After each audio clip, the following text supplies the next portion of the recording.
Hello and welcome to RacingNews365.com's preview of the traditional pause of the European leg of the year. It is, of course, the Canadian Grand Prix. My name is Nick Golding and we are going to look ahead to the 9th round of the 2024 F1 season. Be sure to smash that like button and subscribe to the channel. And on that note, let's get on with the video. Contracted until 2031, the Canadian Grand Prix is traditionally one of the most exciting races on the calendar, with it being a venue where mistakes are costly due to having similarities to a street circuit. As always, the race will take place at the Circuit de Gilles Villeneuve, with this year marking its 43rd time hosting F1. With 7 wins at the semi-permanent circuit, Michael Schumacher and Lewis Hamilton are the two most successful drivers at the track. In fact, Hamilton's first ever F1 win came in Montreal back in 2007. Should Max Verstappen win on Sunday, then it will mark his 3rd consecutive victory in Canada, matching Hamilton and Schumacher's record for the most consecutive victories in Montreal. Ferrari alone has won this race 14 times. Coming in at 2.709 miles long, which is roughly 4.361 kilometers, the Circuit de Gilles Villeneuve is the 6th shortest track on the 2024 F1 calendar.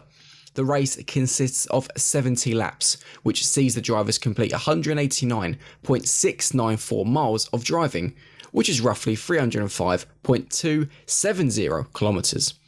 The circuit consists of only 14 corners, with the most iconic ones being the Turn 10 hairpin, which is one of the slowest and tightest on the calendar, and of course the legendary Wall of Champions. The Wall of Champions is the final corner, which is the second part of a fast chicane. It became known as the Wall of Champions after 3 champions, Damon Hill, Michael Schumacher and Jacques Villeneuve, all crashed there in 1999. Despite not being the widest of circuits, the Circuit de Gilles Villeneuve does offer plenty of overtaking opportunities, particularly into turns 1, 10 and 13. The circuit consists of 3 DRS zones, the first along the short start-finish straight, the second between turns 7 and 8, and the last between turns 12 and 13. One thing about the Canadian Grand Prix, as proven by recent history, is that the venue knows how to deliver exciting races. On that note, here are 5 fun facts about the Canadian Grand Prix. The 2011 Canadian Grand Prix is the longest race in F1 history.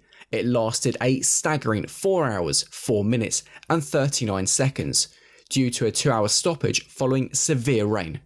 Yet amazingly, the victory was decided on the final lap after Sebastian Vettel went wide at turn 6, allowing Jenson Button up his inside, having fought through the entire field. The circuit is named after Canadian F1 legend Gilles Villeneuve, who sadly died in a crash in 1982 during qualifying for the Belgian Grand Prix. It is a venue which typically results in new F1 winners.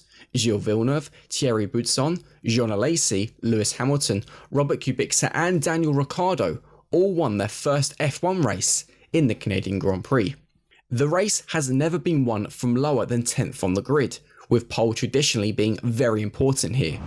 The race has been won from pole position 25 times, with the next most successful starting position being 2nd, which has been won from 9 times.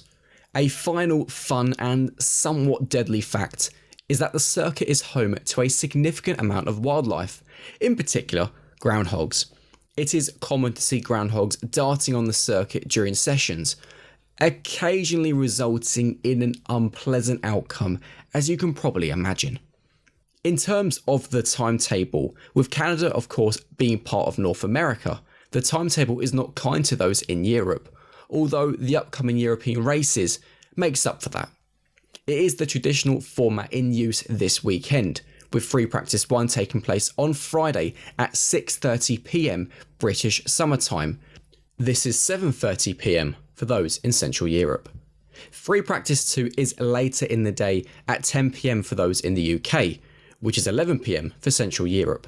Third practice takes place at 5:30 PM in the UK Saturday evening, which is 6:30 in Central Europe. with qualifying a few hours later at 9 PM in the UK and, you guessed it, 10 PM for Central Europe. And finally, the race will start, hopefully, at 7 PM UK time, which, again, is 8 PM for Central Europe. The reason I say hopefully is because rain is currently forecast throughout the weekend. The weather has a habit of changing incredibly quickly in Montreal, with it being capable of going from sunny skies to heavy downpours in rapid fashion. It is not the easiest weekend to predict weather-wise.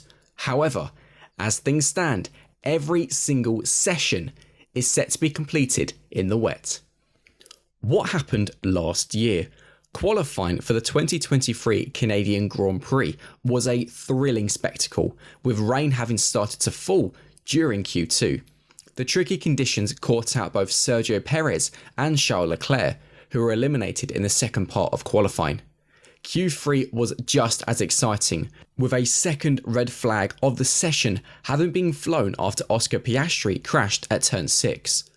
Once Q3 resumed, Max Verstappen secured pole position ahead of Haas's Nico Hülkenberg. It was a brilliant performance by the German, although he was later on the receiving end of a 3-place grid penalty following a red flag infringement. In the race, Verstappen was once again victorious in what was a podium that consisted of 11 world titles at the time, as Fernando Alonso finished second ahead of Hamilton in third. Verstappen's win saw him match Ayrton Senna's 41 F1 victories, whilst it was also Red Bull's 100th win in F1 and Adrian Newey's 200th. The big question looking ahead to the 2024 Canadian Grand Prix is, will Red Bull bounce back? Despite winning the Canadian Grand Prix last season, there are huge question marks surrounding Red Bull, who have not been the quickest team in the last 3 races. This has been down to the RB20 struggling to perform over bumps and curbs. Riding curbs is crucial to a quick lap time in Montreal. However, the circuit should be smoother as the venue has been resurfaced.